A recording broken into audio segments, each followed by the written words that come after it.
இப்போது புதிய அறிமுகம் ஆச்சி ஹோட்டல் சாம்பார் 50 கிராம் ரூபாய் 20 மட்டுமே.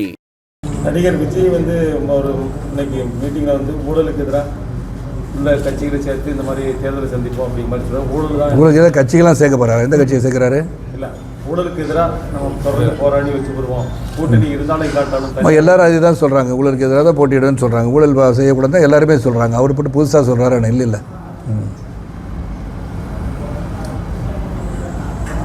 இந்த தேர்தல் எப்படி சார் இருக்கும்? கூட்டணி ஆட்சி அமைய வாய்ப்பு இருக்குமா, இல்லைனா தனிப்பெரும்பான்மையாக ஆட்சி அமையறதுக்கு வாய்ப்பு?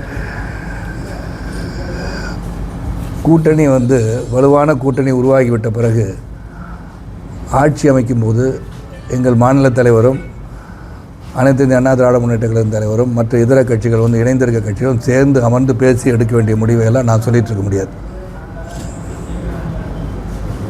வெற்றி பெறுறதுக்கான வாய்ப்பை உருவாக்கி தருவது தான் எங்கள் பொறுப்பு. காரியகர்த்தாவும் சரி, பொறுப்பாளர்களும் சரி, அனைவரும் உறுதியாக செயல்பட்டு வெற்றி பெறுவதற்கான வாய்ப்பை உருவாக்கி தருவது தான் எங்களுடைய பொறுப்பு. இவ்வளோ நடந்து போகலன்னா அதுக்காக ரெப்ரஸன்டேட்டிவ்ஸ் இருக்காங்க. எல்லாத்துக்கும் பிரதமர் போகணுன்ற அவசியம் இருக்கான்னு எனக்கு தெரியலங்க. நீங்கள் இதே கேள்வியை அன்பு சகோதரர் விஜயை கேட்டிருக்கலாமே. இல்லை, நீ கேள்வி கேட்குறேன். இவ்வளோ நடந்து அவர் ஒரு பாரத பிரதமர். பாரத பிரதமர் இந்தியா முழுவதும் போகணும், வெளிநாட்டில் போய் வெளியுறவு பார்க்கணும், வர்த்தக ரீதியாக சந்திப்பு நடத்த வேண்டியிருக்கு, பல நாடுகள் செல்ல வேண்டியிருக்கு. அதனால் அவங்கள ரெப்ரஸன்டேட்டிவ்ஸ் கரெக்டாக போய் பார்க்குறாங்க, செயல்படுறாங்க இல்லையா? நீங்கள் ஒரு வேலையும் இல்லாமல் இருந்தவங்க நீங்கள் 41 பேர் குடும்பத்தை போய் பார்க்க முடியாமல் இருக்கீங்க. அதை போய் கேளுங்க. முதல்ல அவர் கூப்பிடுங்க, வீட்டை விட்டு வெளியே பேச சொல்லுங்கள். அவரை எவ்வளோ ஒரு உருக்கமான ஒரு சம்பவம், அதை முன்னிலைப்படுத்துங்க. அவரை கூப்பிட்டு பேசுறதை விட்டு இருக்கிறவங்க நல்லா ஆட்சி செய்து கொண்டு வரப்பட்டு கேள்வி கேட்கறது தான் நம்ம வழக்கமாக வச்சுட்டு இருக்கோம். ஒவ்வொரு முறையும் தாவேக்கா சொல்கிறது திமுகவுக்கும் எங்களுக்கும் மட்டும்தான் அது அவங்க சொல்லிட்டு இருக்க வேறு வழி தேவை. அது மீறி அவங்களுக்கு தெரியாதுன்னு நினைக்கிறேன். படித்து எழுதி கொடுத்தது அவ்வளோதான், அதனால் படிக்கிறாங்க.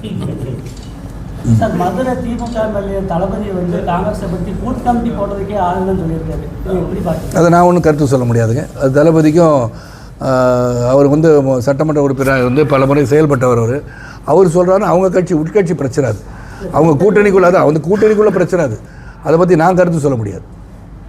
நான் எப்படி சொல்ல முடியும்? செல்வ பிறந்தங்க உடனே ஆக்ஷன் எடுக்க நான் சொல்ல முடியுமா? சொல்ல முடியாதுல்ல. எனக்கு அதுக்கு சம்மந்தம் கிடையாது. அவங்களாம் பேசிக்கணும். நீங்கள் கட்சி அமைக்கும்போது உங்களுக்கு நிறைய கூட்டம் இருந்துச்சு. அந்த அளவுக்கு இருக்கு. அது இப்போ நீங்கள் கட்சி கலைச்சது விஜய் கலைச்சி. ஆமாம், இதே நிலைமை தான் விஜய்க்கு இருக்குமா, இல்லை அவங்க செயல்படுவாரா? போக போக தெரியும். நான் கட்சியை கழிச்சதுக்கும் விஜயன் சம்மந்தப்படுத்தாதீங்க. நான் உறுதியாக 17 ஆண்டுகள் 28 ஆண்டுகள் எனக்கு அரசியல் அனுபவம். முதல்ல அதை புரிஞ்சுக்கோ. மக்களுக்கு தெரிய வேண்டிய விஷயம், 1996 நான் பிரச்சாரத்தை ஆரம்பித்தேன். அன்றிருந்து ஆட்சியாளர்கள் எதிர்த்து பிரச்சாரம் செஞ்சேன். அதுக்கப்புறம் கட்சியை துவக்கியிருக்கேன். பாராளுமன்றத்தில் இருந்திருக்கேன், சட்டமன்றத்தில் இருந்திருக்கேன். அனுபவம் பெற்றவன் நான். அவரோட ஒப்பிடுவதற்கு அதான் கூட்டம் எல்லாருக்கும் வரும் தான் சொல்லிட்டார். வடிவேல் அன்பு சகோதரர் வடிவேலுக்கும் கூட்டம் வரும். அதான் பல தடவை சொல்லிட்டு இதே கேள்வி தானே, பல முறை சொன்னது தானே. நாளைக்கு அன்பு சகோதரர் அஜித் போனாலும் பெரிய கூட்டம் வரதான் செய்யும். விஜயகாந்த் சார் போனாலும், அப்படியே ரஜினிகாந்த் சார் போனாலும் அதே கூட்டம் தான் வரும். அப்போ கூட்டம் வரும். ஆனால் அவர்கள் வாக்களிப்பார்கள் என்பதை மக்கள் தான் கடைசியில் முடிவெடுக்கணும். அவங்க எதற்காக வாக்களிக்க போகிறோம், எந்த கொள்கைக்காக வாக்களிக்க போகின்றோம், இவர்கள் வந்தால் சிறந்த ஆட்சியை கொடுக்க முடியுமான்னு சிந்தித்து செயல்படும் மக்கள். அந்த மக்கள்கிட்ட தான் இருக்குது. அப்போ மக்கள் உங்கள் மேலே நம்பிக்கையெல்லாம் போயிடுச்சா, நீங்கள் என்ன கேட்கலாம் திருப்பி கேள்வி. நானும் தான் கேட்டிருப்பேன். நான் அப்படி இல்லை. நான் தேசிய நீரோட்டத்தில் இருக்க வேண்டும் என்று நினைத்து அனைவரும் கலந்து பேசி நாங்கள் தேசிய நீரோட்டத்தில் இணைந்து கொண்டோம். இப்போது புதிய அறிமுகம் ஆச்சி ஹோட்டல் சாம்பார் 50 கிராம் ரூபாய் 20 மட்டுமே. பிளே ஸ்டோர் மற்றும் ஆப் ஸ்டோரில் இருந்து பாலிமர் செயலியை QR கோடு மூலம் பதிவிறக்கம் செய்யுங்கள். செய்திகளை உடனுக்குடன் பெறுங்கள்.